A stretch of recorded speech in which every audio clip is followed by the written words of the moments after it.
Prova de Bala. Olá, sejam todos muito bem-vindos ao A Prova de Bala. Eu sou Carla Albuquerque e tenho aqui hoje comigo a ilustre presença da nossa querida deputada Rosana Vale. Seja muito bem-vinda, deputada. Muito obrigada. Eu que agradeço, Carla, a oportunidade de debater um assunto que é tão importante para os brasileiros e que está preocupando a sociedade, que é a violência nas escolas, formas de aumentar a segurança. Então, agradeço a chance de participarmos aqui nessa 1 hora desse debate. Muito obrigada, deputada. E muitas pessoas, pedem mudanças de leis, mais leis. A gente precisa entender o que a gente necessita, Mas, definitivamente, nós precisamos dos nossos legisladores. O que nós estamos vivendo aqui nessas últimas semanas tem criado muita tristeza. Acho que a palavra correta é essa, tristeza na nossa sociedade. Ficou aquela marca. E agora entendemos que temos que trabalhar em conjunto. Sociedade, nossos legisladores, que são vocês, os nossos agentes policiais, as escolas, mas definitivamente nós precisamos de um plano de ação. Tanto para combater o efeito que tudo isso tem causado, mas também para a gente combater a causa. Porque não adianta só a gente ficar ali, naquela coisa dando murro em ponta de faca. A gente precisa entender o que leva a isso, o que está causando isso, tentar descobrir. A gente sabe que são muitos fatores, isso é multifatorial, mas definitivamente, deputada, nós precisamos dos nossos legisladores. E aí a primeira pergunta que eu vou fazer para você, existe algum plano de ação? Vocês estão pensando em leis? Vocês estão pensando em adequar as leis? O que vocês pensam para esse momento, principalmente relacionado à segurança das escolas? Então, Carla, são várias linhas de ação, Como você mesmo falou, é um problema que a gente não pode discutir ele só relacionado à segurança pública, só relacionado à educação, O ser humano é plural, as crianças estão dentro de uma escola recebendo todo tipo de informação. Então, essas situações que aconteceram recentemente levam a sociedade a refletir. Primeiro, como está a segurança nas escolas, Bandidos conseguem entrar nas escolas, estabelecer uma organização para esse crime, premeditar, saber exatamente aonde vão pular o muro da escola e o que eles vão fazer. Então, essa segurança nas escolas precisa ser repensada. As escolas particulares hoje já contam com segurança privada.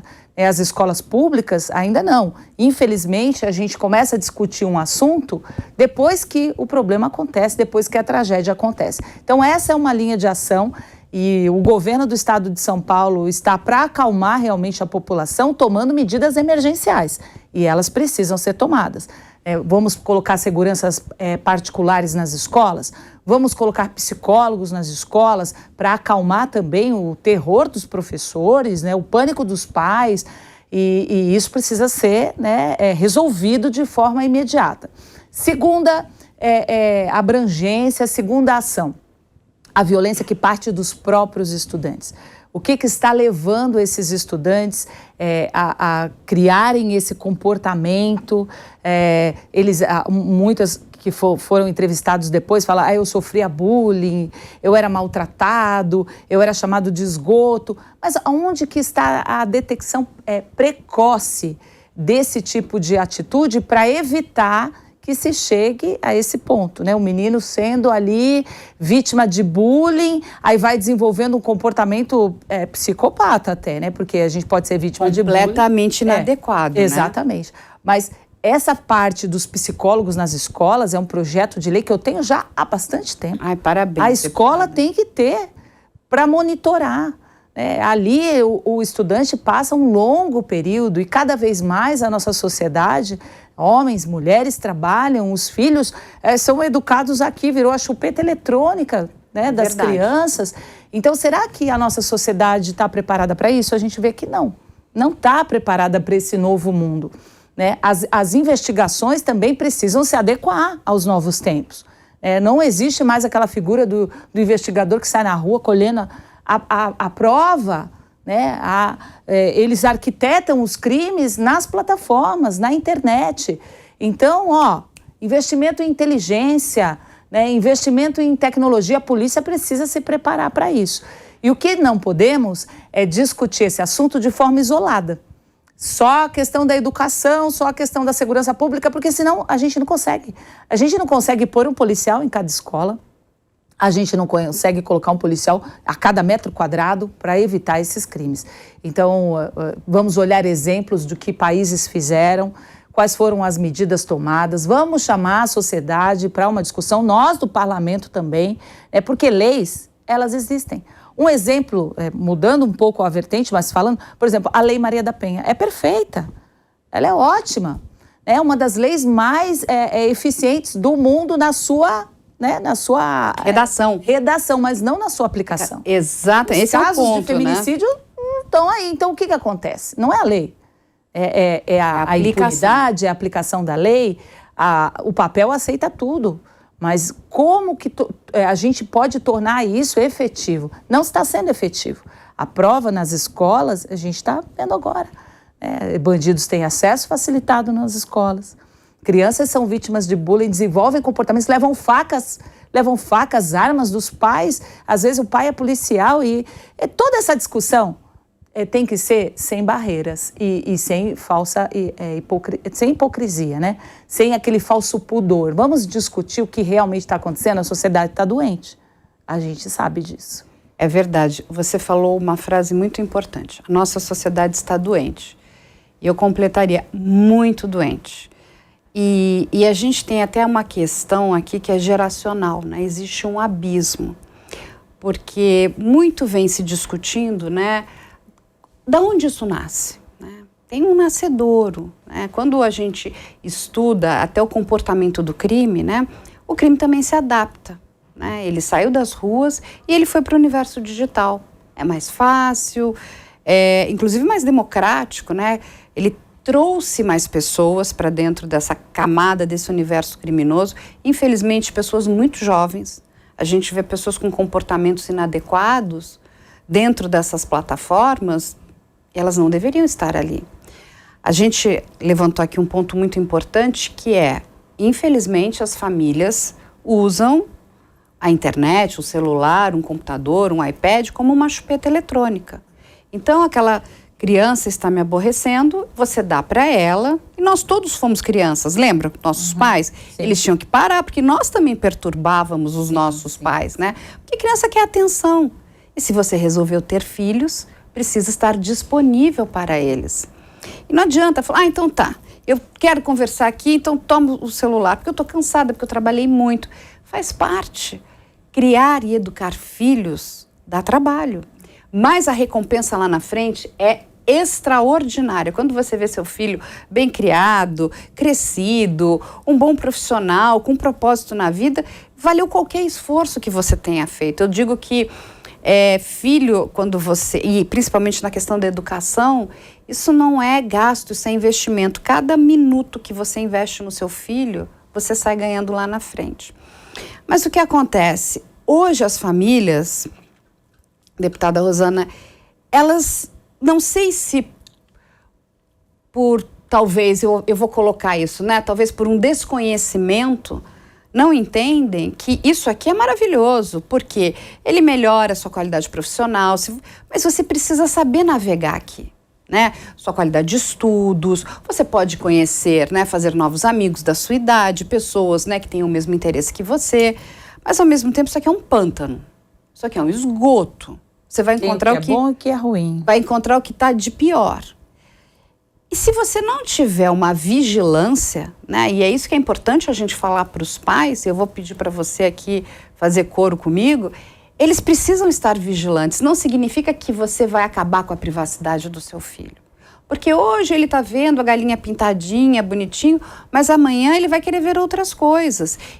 E a gente sabe que criança e adolescente é muito curioso. Quer ver. Mas você precisa explicar, olha, isso aqui é inadequado, isso não deve ser feito, você precisa sentar e conversar. Porque hoje eu encontro, assim, eu conversei com vários pais e eles me dizem a seguinte frase, eu vou repetir essa frase muitas vezes.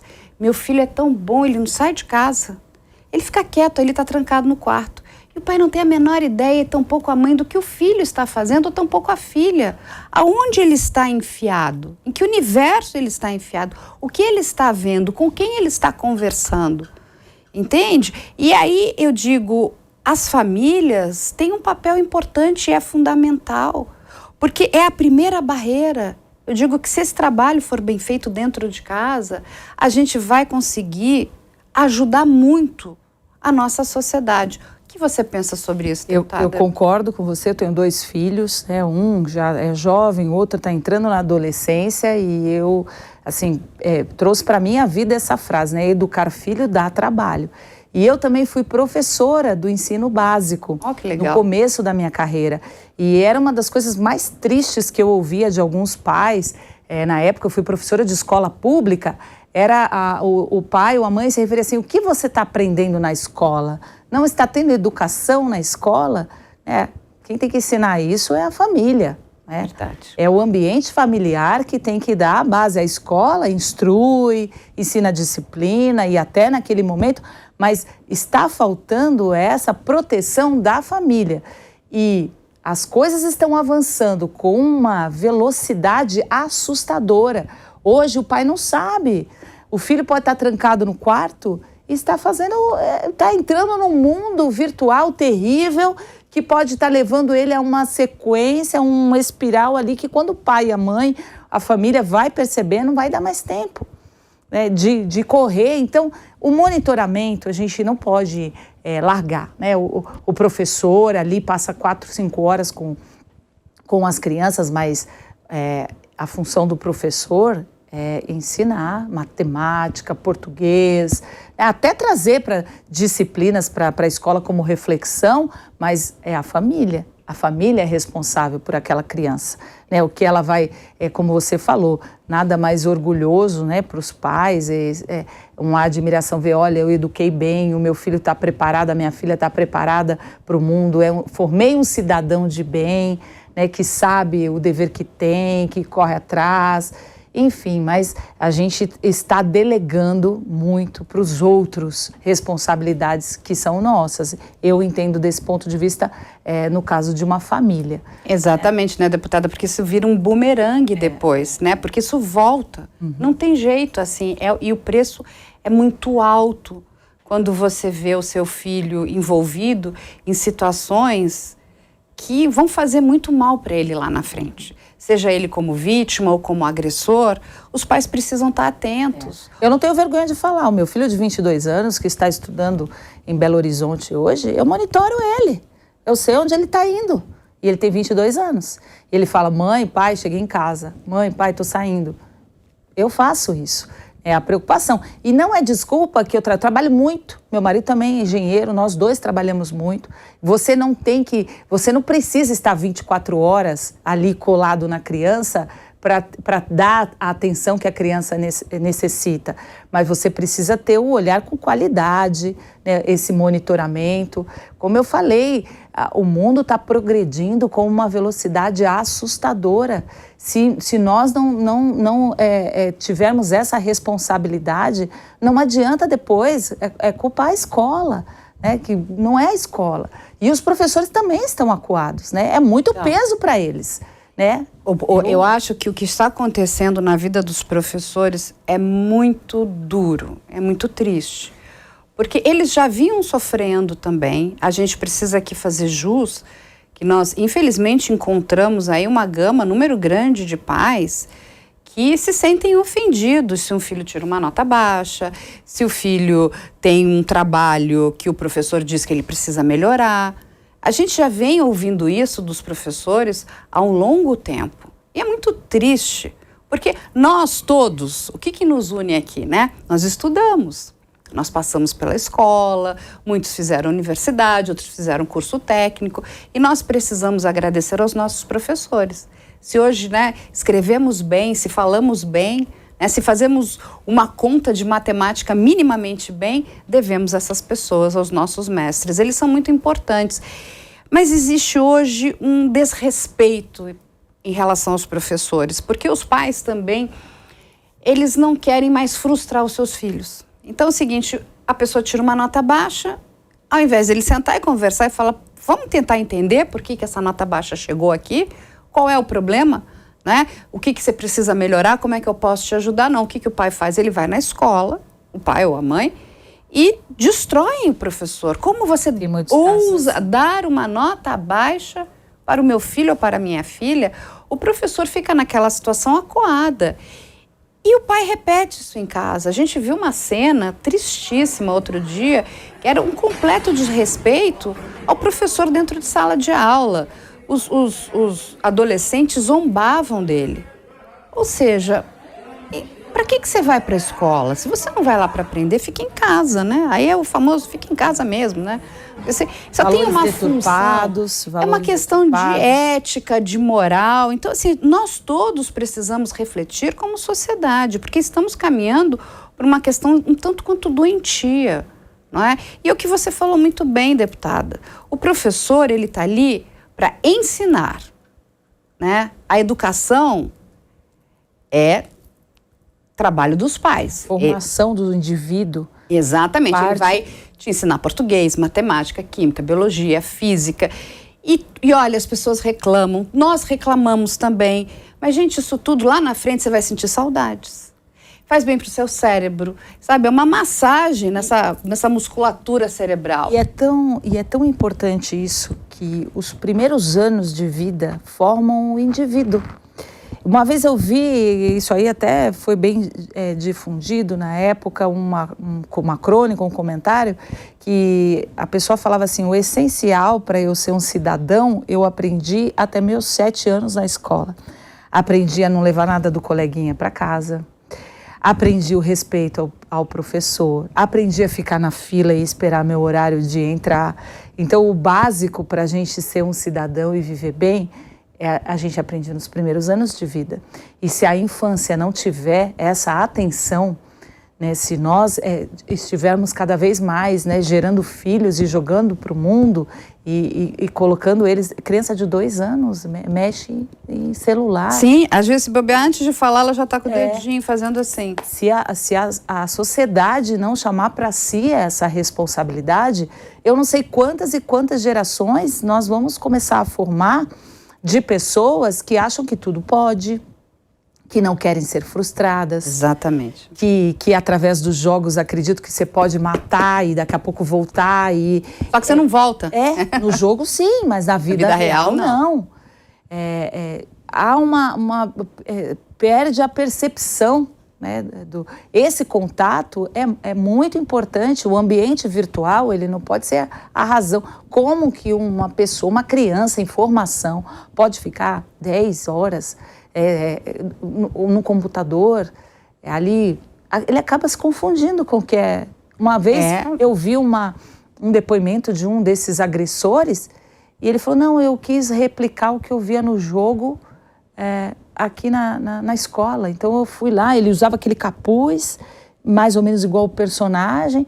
Ou seja, os pais não perceberam isso, que ele estava mudando o comportamento, não chegaram, porque tem uma hora que não dá mais tempo. Não dá mais tempo.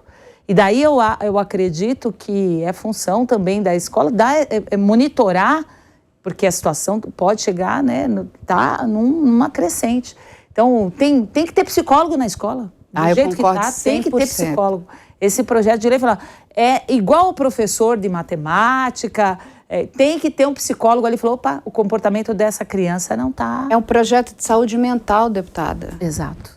Como nós vamos cuidar da saúde mental dos nossos jovens? Eles estão sendo cada vez mais, né, requisitados em todos os sentidos. Vamos voltar aqui, né, para a nossa época, porque a gente veio do analógico. Sim. Né?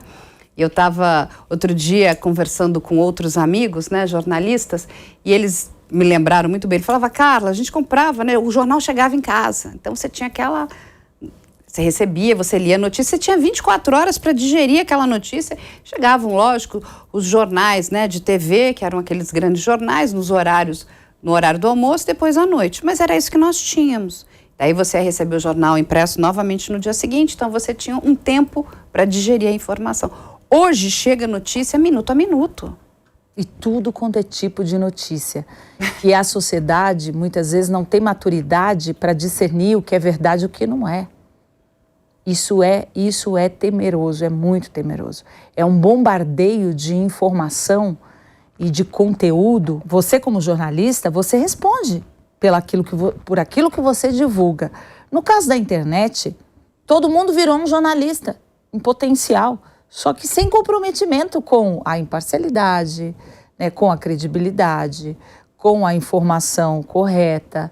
Então, é difícil, porque é um bombardeio de informação. Você muito bem diz, a gente lia o jornal, a gente assistia o telejornal e sabia que aquilo que estava sendo passado ali, né, era um conteúdo que tinha sido apurado, que estava carregado de informação verdadeira.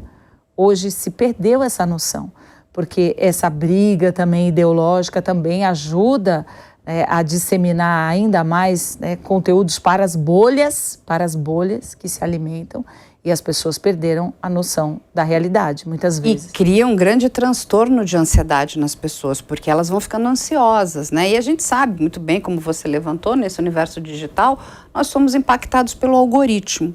Ele aprende aquilo que você gosta, certo ou errado, né? Então, se você gosta de coisas criminosas, ele vai te empurrar isso goela abaixo. Se você gosta de gatinhos, ele vai te empurrar também goela abaixo.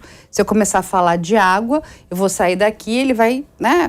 O meu celular vai começar, olha, temos essa promoção de água mineral A, B e C. Essa é uma verdade. E a gente precisa fazer um trabalho muito grande de explicar para as pessoas que nós temos que entender o contraditório também. Isso faz parte, né, da boa comunicação. Quando um jornalista ele faz uma determinada matéria, e a deputada aqui também é jornalista, ela sabe disso muito bem, a gente está falando de uma determinada pessoa, ou pode ser uma empresa, ou de um grupo de pessoas, que se aquela determinada pessoa, empresa, se sentir ofendida, ela tem um direito de resposta. Sim. Você vai dar. Esse é um bom jornalismo, você precisa dar os dois lados. O que acontece? Hoje, no universo em que vivemos, você é bombardeado, não existe o contraditório, a pessoa tem medo de sair daquele seu universo, né? Porque, gente, eu vou me contaminar, né? O que vai acontecer? Então, a gente precisa também trabalhar isso, né, em relação à inteligência artificial. E aí eu vou perguntar para você. A inteligência artificial é assustadora também. Vou perguntar para você, minha querida amiga aqui, deputada, o que vocês, então, porque vocês estão lá, né, vocês estão pensando no bem-estar da nossa sociedade. E eu acho que não adianta a gente lutar contra a tecnologia. A gente tem que trazer ela para o nosso lado. Sim. Mas ela tem que nos dar conforto, ela tem que ser boa, ela não pode ser uma armadilha. O que você pensa, deputada? Eu acho que há muito entendimento errado do que é liberdade de expressão. Eu sou contra a censura, as pessoas têm o direito de se manifestar, expressar a sua opinião, isso de forma nenhuma pode ser cerceado, isso faz parte da democracia, eu tenho direito de ter uma opinião, Carla tem direito, ela tem outra vivência, as nossas opiniões, elas são formadas de acordo com a história de vida de cada pessoa. Uhum. Mas o respeito tem que estar em primeiro lugar, e nessa questão da violência e da organização de crimes discutidos nas plataformas, essa disseminação, isso tem que ser controlado, porque isso não é liberdade de expressão, isso é um crime, né? Crimes sendo arquitetados na internet. Como que a polícia não pode ficar alheia, isso tem que ser discutido, né, em plenário da Câmara. Só que quando a gente começa essa discussão, muitas vezes os próprios parlamentares confundem isso com censura. Não tem, né? A gente tem que separar censura, eu sou contra a censura, eu tenho o direito de expressar a minha opinião, e como parlamentar, tenho imunidade parlamentar, porque represento uma fatia importante da população que me elegeu. Só que a discussão de permitir que redes sociais, que plataformas reúnam grupos de criminosos, isso não pode acontecer. Exatamente. Concordo 100% com a deputada. Eu também sou completamente a favor da liberdade. Eu acho que a gente não pode perder a nossa liberdade. Mas a gente não pode misturar liberdade com crime. Liberdade é liberdade, crime é crime.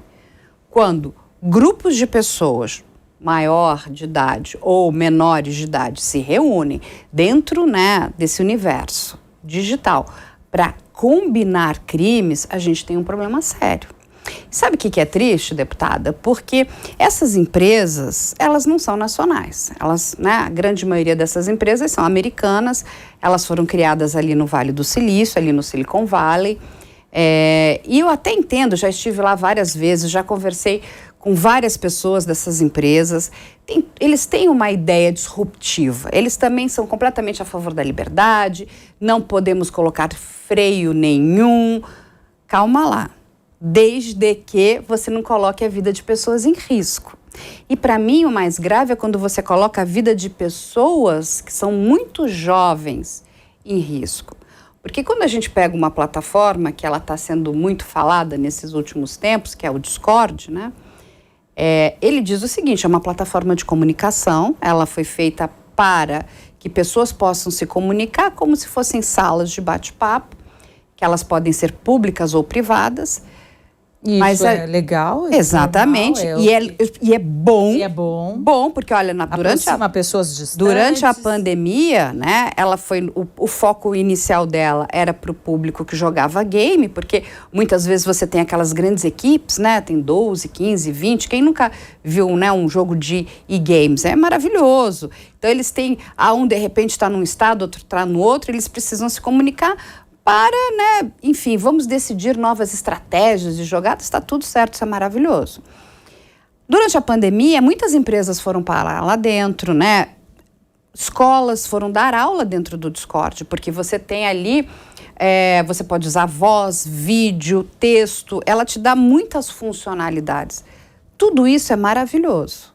Agora, quando essa plataforma que diz que aceita adolescentes, né, menores de idade, a partir de 13 anos, ela está dizendo, aí a gente tem que entender que nós estamos no nosso país, de 13 até 18 anos incompletos, são menores de idade. Então, a lei é clara.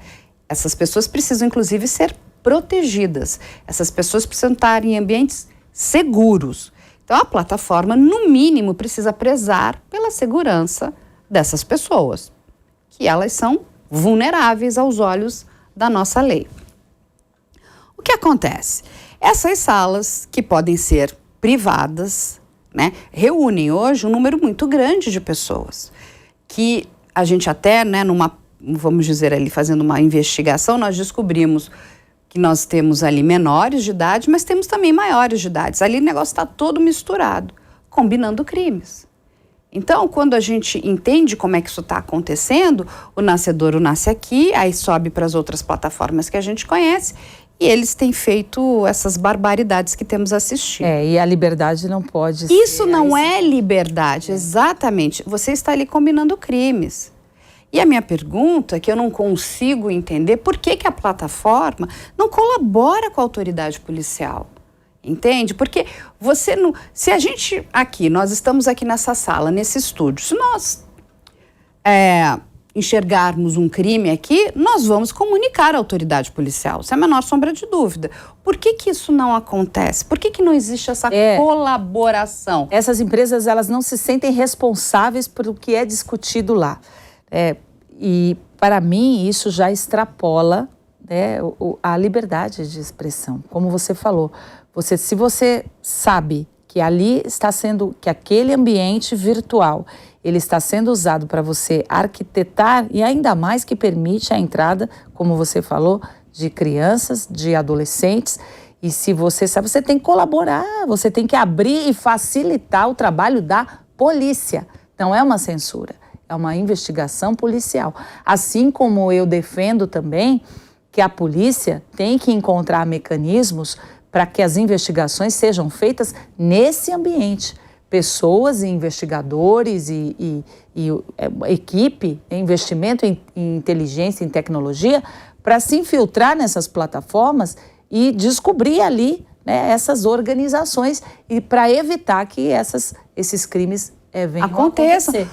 Para que a nossa sociedade não sofra, não é isso, deputada? Exato. Isso eu concordo perfeitamente, né?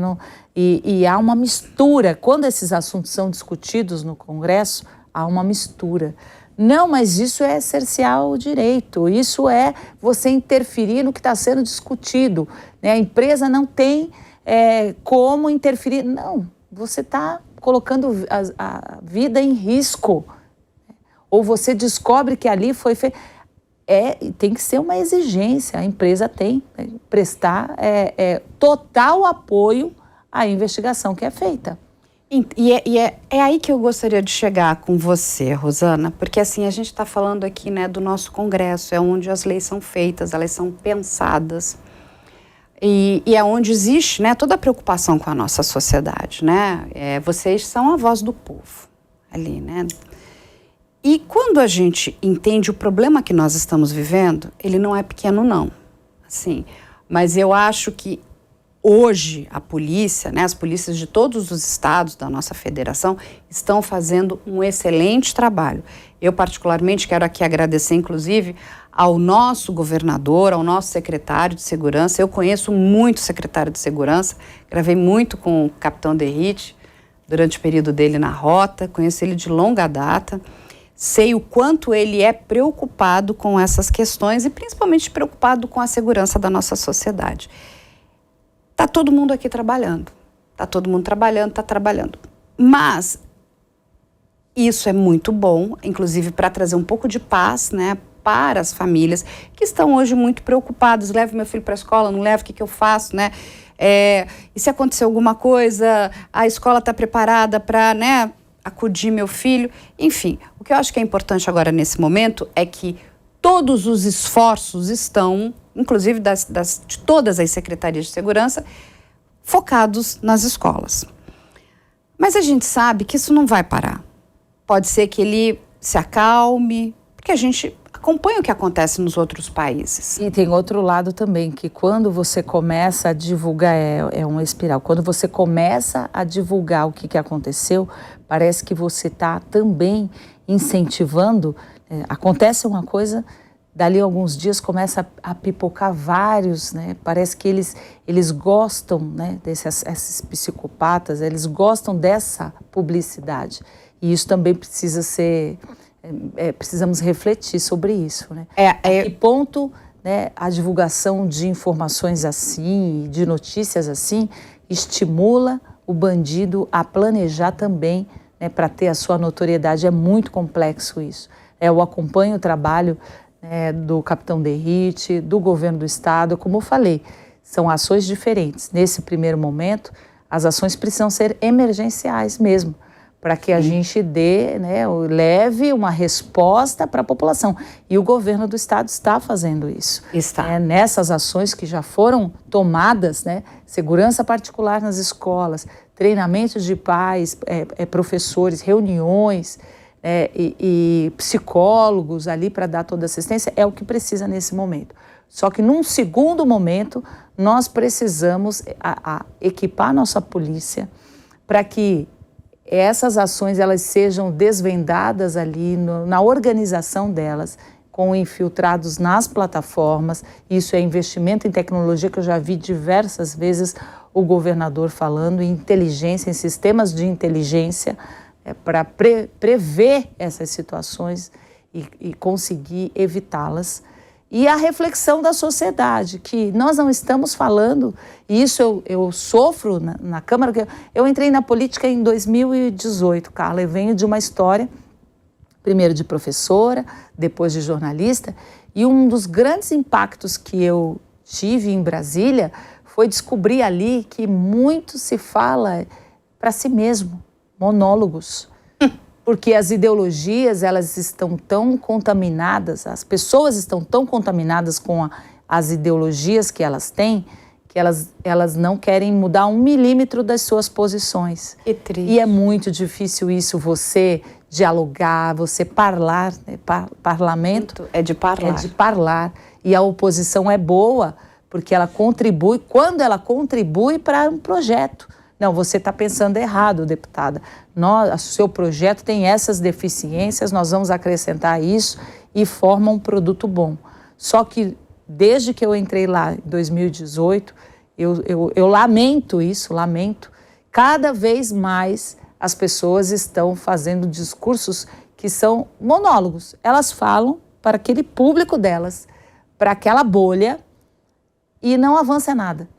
e a razão é embotada por essa visão que a pessoa tem, de que tudo que é feito pelo outro lado é errado e tudo que ela pensa é o certo. Isso é muito triste, né? Onde nós vamos chegar com isso? Nenhum.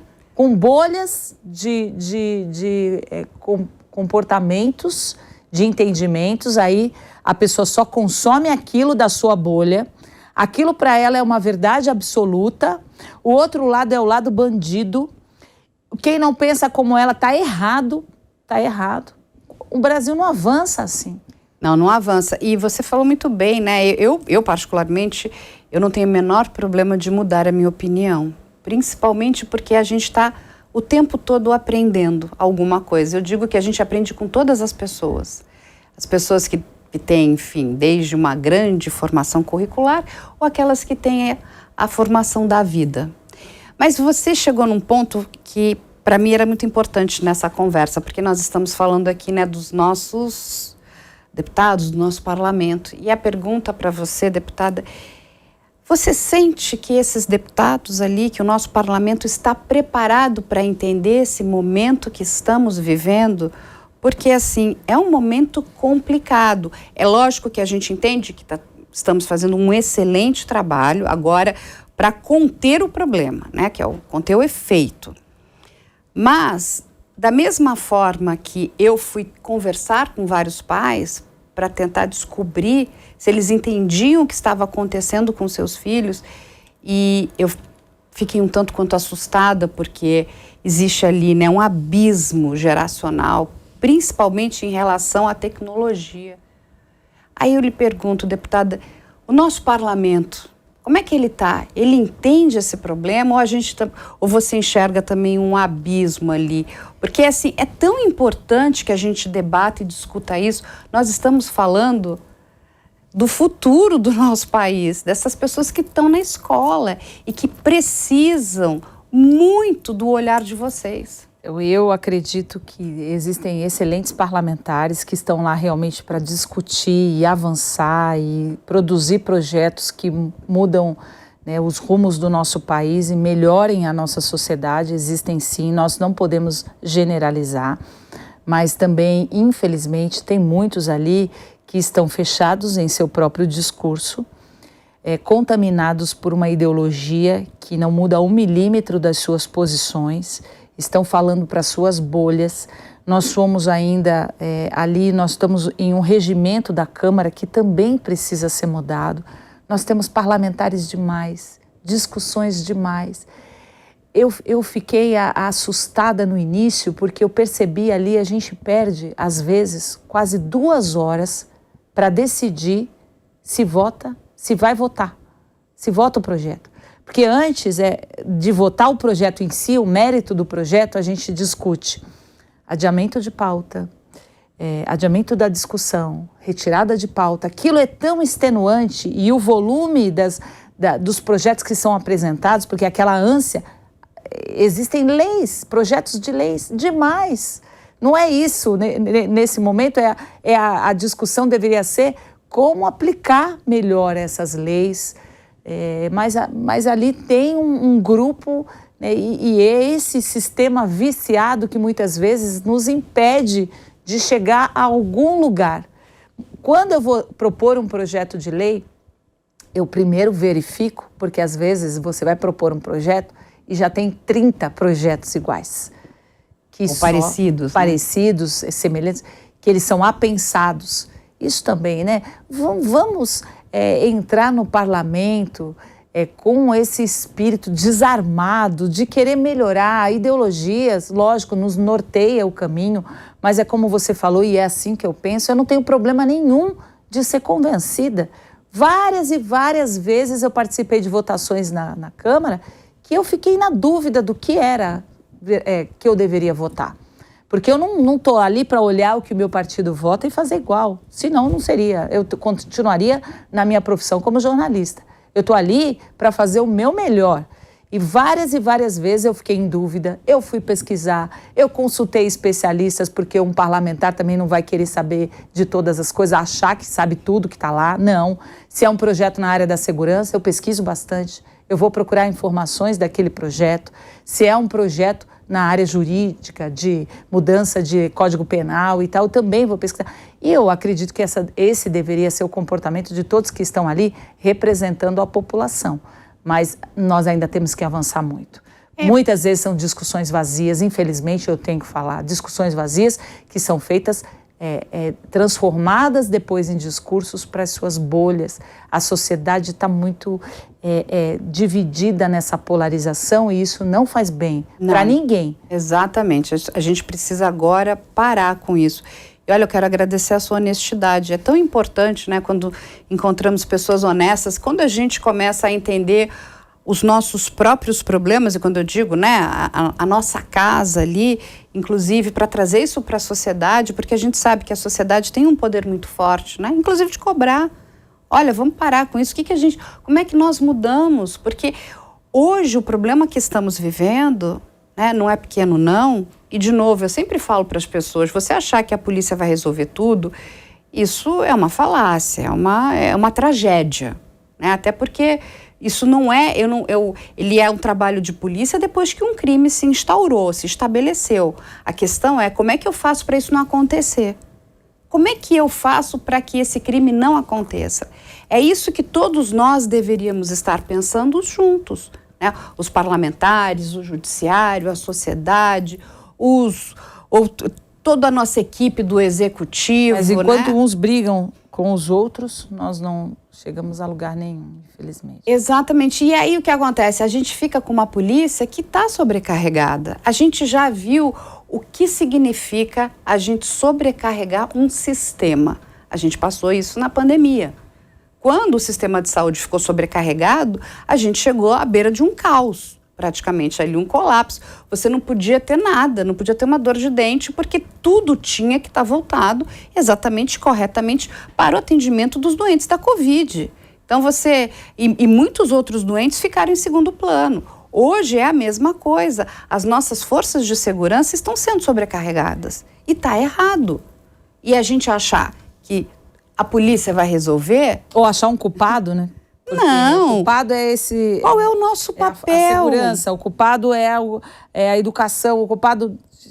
Nós somos todos vítimas do que está acontecendo, né? A sociedade está sendo vítima e a sociedade precisa refletir e mudar, porque se nós não mudarmos as nossas atitudes, nós não chegaremos a resultados diferentes.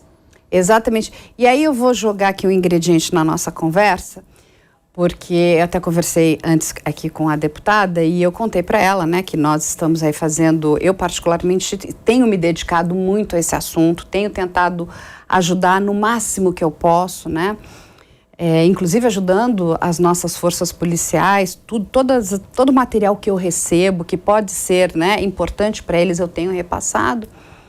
E a gente conseguiu uma porta muito interessante, que é com o pessoal que faz o perfilamento criminal nos Estados Unidos, inclusive trabalha junto com o pessoal do FBI. E para minha, né, eu tenho que dizer que eu fico sempre abismada com algumas informações que a gente recebe do nosso país, né? Porque lá fora, deputada, a questão do perfilamento do criminoso, ele é muito importante, porque isso, inclusive, ele vai diminuir o trabalho policial, ele vai separar o joio do trigo. Olha, isso aqui eu tenho que prestar atenção nisso aqui, porque isso aqui é um potencial problema para mim, isso aqui não é problema, porque você perfilou o criminoso. E hoje a gente tem uma coisa que eu amo, que é o nosso banco de perfil genético, a gente tem o nosso banco de digitais, mas nós não temos um banco de perfil criminológico, ou seja, entender o comportamento de determinados criminosos. E aí isso vale para tudo, não só porque a gente o que está acontecendo agora nas escolas, mas, enfim, quando a gente pensa, né, no caso de um estuprador, né, uma pessoa que faz um ataque que violenta mulheres, ele caminha, né? Às vezes ele está num estado, ele vai para outro, a gente já viu isso várias vezes. Mas não existe nenhum projeto que englobe isso, essa necessidade da gente ter esse banco de perfil criminológico. E aí, não é para a gente estigmatizar ninguém ou colocar, mas é entender o perfil, por que determinada pessoa age daquela forma, como é que a escola se prepara para esse determinado agressor? Como é que a polícia se antecipa? Entende o que eu estou falando? E também não há uma conexão entre essas informações. Eu me preocupo muito com a área da segurança. Recentemente, eu já tive algumas vezes no IC, no Instituto de Criminalística, e há pouco tempo, inclusive, eu destinei uma emenda parlamentar para a compra de computadores de última geração, para que esses computadores sejam capazes de entrar, né, no celular e no computador do suspeito e encontrar ali provas, né, de crimes de pedofilia, violência contra a mulher. Eu sei o quanto isso é importante. E isso precisa de investimento, de se preocupar e de entender que é prioridade de investimento isso. Exatamente, porque quando a gente pensa nos Estados Unidos, eles trabalham com esses bancos de perfil criminológico desde 1970. Nós estamos em 2023 e a gente não entende, inclusive, para que vocês mesmos, né, possam pensar em leis. Porque quando a gente fala, né, de um perfil de transtorno de personalidade antissocial, que é conhecido como o famoso psicopata, essa determinada padrão, né? indivíduo, exatamente, e ele, inclusive, ele precisa ser individualizado. É muito difícil, né? Eu já conversei com vários psiquiatras forenses, psicólogos forenses, não só do Brasil, mas de outros países também, e ele vai voltar a cometer crimes. A gente sabe que na nossa lei, ninguém fica preso para sempre. Ele vai ficar um determinado tempo e ele vai sair. E o que acontece? Essas pessoas não são doentes mentais, porque um doente mental, ele tem um surto, ele pode cometer um crime? Pode, mas ele é inimputável, ele tem uma outra classificação. Agora, quando a gente para pensar numa pessoa que tem esse transtorno antissocial de personalidade, isso não tem cura porque não é uma doença, a pessoa nasce com isso, né? Existem graus, tem graus que são muito fortes, e aí possivelmente esses que são mais fortes são propensos a crimes, e é isso que a gente tem que se preocupar, e os que cometem crimes, eles vão voltar a cometer. E há até uma relação mais simples, não há nem o acompanhamento, porque esse caso da escola, por exemplo, o rapaz, o criminoso ali, já a diretora e a professora já tinham denunciado. Quer dizer, não há nem esse acompanhamento para saber se aquilo está evoluindo. Os casos de feminicídio são a mesma coisa, mesmo jeito. Difícil ter um que vai lá pela primeira vez e pratica o crime. Ele começou com agressão, os vizinhos viram, a companheira foi na delegacia, registrou uma queixa, pediu medida protetiva e ninguém tomou atitude. Ou seja, essas pessoas não estão sendo monitoradas. Não estão sendo monitoradas. Não, e quando a gente ainda fala, né, porque a gente já conversou aqui bastante, quando a gente pensa, né, na questão do estupro, né, e a grande maioria das pessoas acha que as mulheres que são as mais afetadas, mas a gente tem que trazer aqui um dado que é uma triste realidade do nosso país. Os afetados no estupro são crianças de 0 a 12 anos. E isso é tristíssimo. Então, quando a gente não tem esse perfil, né, para entender, fazer esse perfilamento do agressor, e aí quando a gente vai falar da criança, o agressor está dentro da casa dela, ali a polícia não entra. Ela só vai entrar se tiver mandado, se tiver alguma coisa que, né, que peça a ajuda dela. Porque o resto é ali, ela está convivendo com aquele agressor diariamente, ela está, muitas vezes, a mãe não acredita que o filho ou a filha estejam sofrendo. Na grande maioria das vezes é o pai, é o irmão, é o tio, é o avô, é o padrasto. Então, é assim, a gente precisa... É tão importante que a gente tenha esse banco de perfil, até para que a gente possa, para que vocês possam trabalhar leis melhores, ou repensar a lei. Falou, opa, essa lei aqui precisa ser modificada. Temos aqui um problema aqui. Recentemente, aqui no estado de São Paulo, foi aprovada também uma lei que obriga o síndico, se a família não quer denunciar, tem medo, a mulher não... O síndico que viu os próprios vizinhos a denunciarem situações assim, né, de maus tratos com crianças e casos de agressão contra a mulher. Então, a gente vai aperfeiçoando, tentando dar a nossa contribuição para leis melhores que protejam mais, né, as nossas crianças, as nossas famílias, mas a sociedade, como você falou, né, nós precisamos discutir esse assunto mais e mais. É difícil falar sobre isso, mas precisa ser falado, para que a gente mude o nosso comportamento realmente, para que as diferentes esferas tomem, né, atitudes para que lá na frente a gente consiga melhorar a nossa sociedade, evoluir. Isso faz parte da nossa evolução, né? As coisas estão sendo atropeladas pelos avanços que estão sendo, né, feitos. Hoje em dia o investigador ele não pode ficar numa delegacia investigando ou na rua, ele tem que ficar na rede social, infiltrado, como foi aqui que nós já abordamos, infiltrado para descobrir essa organização desses crimes. Precisamos exigir uma participação, uma colaboração dessas empresas com as polícias, as nossas polícias. Exatamente, eu acho que isso é importantíssimo, deputada, a colaboração, né? E mostrar para essas empresas que o Brasil não é terra de ninguém, né? Porque é chocante. Lá nos Estados Unidos, eles precisam se adequar. Eu não consigo entender por que acha que Brasil, não, lá a gente pode fazer qualquer coisa. Por que a gente não tem o mesmo tratamento, né, que eles oferecem para o governo americano? Porque há uma confusão quando se fala disso. Quando se fala de colaboração, de prestação de contas dessas empresas, logo se alardeia a censura. Isso é censura, estão querendo cercear, e não é isso, não é isso. E confunde a visão até das pessoas. Então que estão querendo cercear as redes sociais? Não, a gente está falando de crime. A gente está falando de crianças muito pequenas. A gente está falando de uma grande parcela de pais que são neófitos, né, nesse universo digital. Porque eles são adultos, mas se você botar uma criança de 10 anos hoje, deve navegar melhor às vezes do que um adulto de 40 anos. Essa é uma realidade.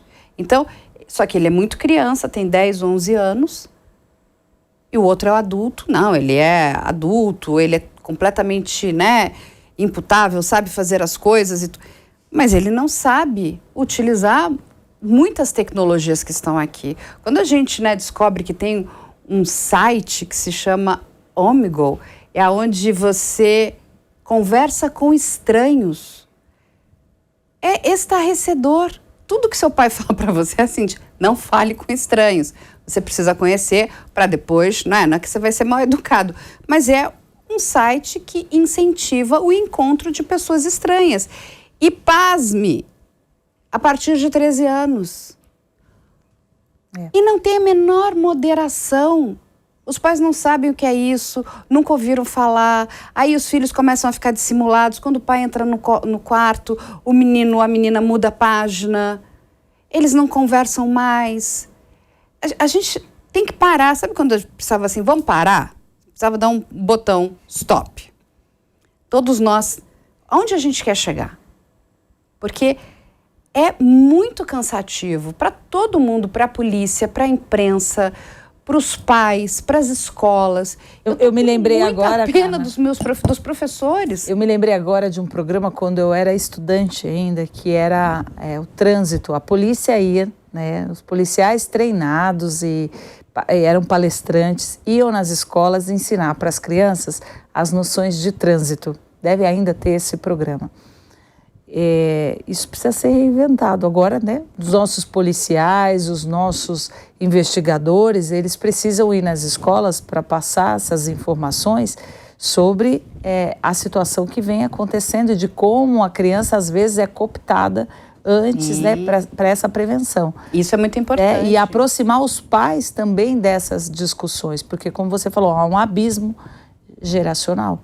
Gigante. Não, e assim, vamos fazer também uma meia-culpa, né? A gente também tem que repensar o ambiente escolar. Não adianta a gente querer continuar dando aula como nós recebíamos a aula, né? Eu lembro que meu avô falava que era cuspe e giz, né? Mas continua a mesma coisa.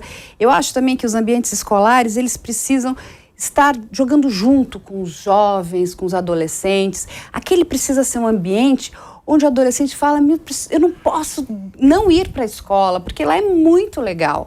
Eu outro dia recebi de vários jovens, né, um recado falando, Carla, você precisa conhecer o professor Henrique Foster. Eu falei, mas gente, quem é esse professor?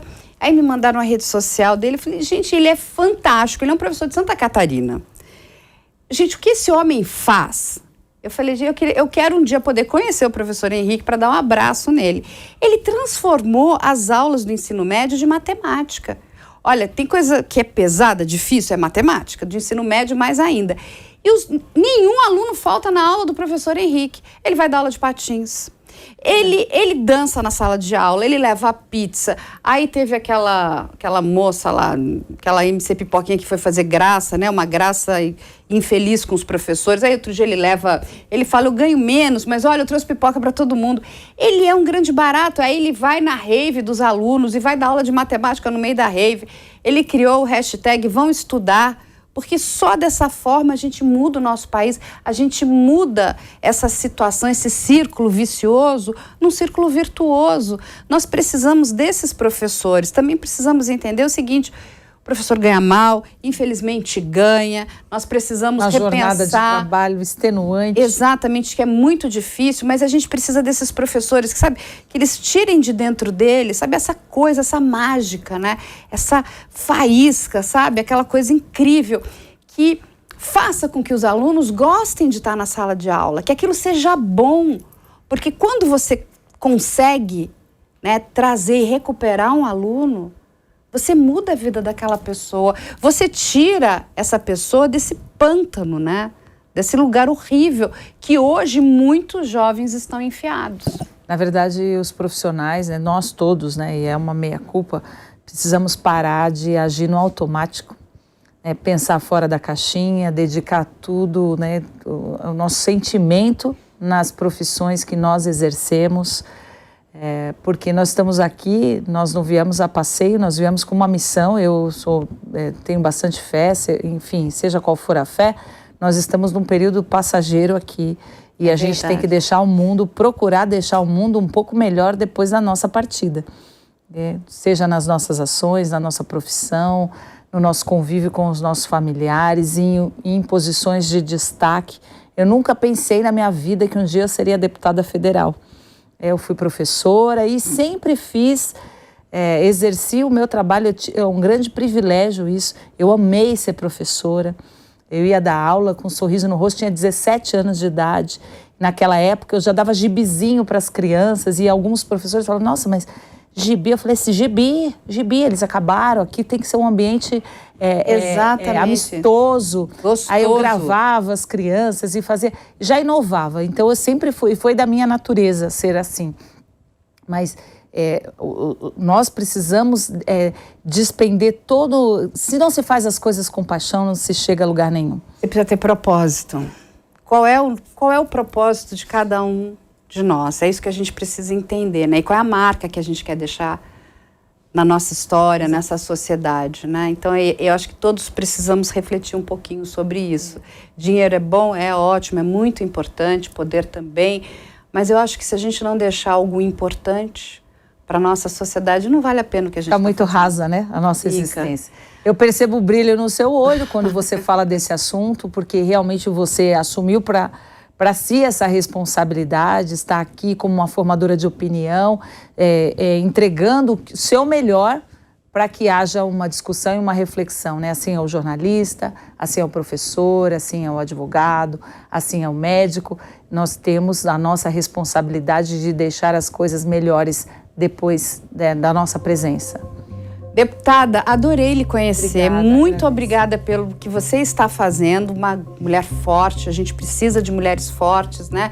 Porque elas também inspiram outras mulheres. Não nos abandone, continue pensando aí esses projetos que são tão importantes para a nossa sociedade, principalmente que são tão importantes para esses nossos jovens, né? Porque eles são o futuro da nossa nação. Eu acho que eles são muito importantes e a gente precisa parar para ajudá-los. Então eu quero lhe agradecer muito. Eu que lhe agradeço aí a oportunidade de debater esse assunto que é tão importante e que acrescenta tanto para a nossa sociedade. Obrigada, viu? Foi um privilégio.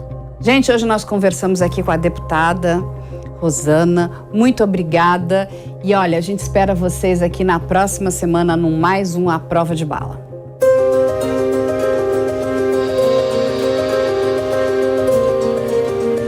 A Prova de Bala. A opinião dos nossos comentaristas não reflete necessariamente a opinião do Grupo Jovem Pan de Comunicação. Realização Jovem Pan News.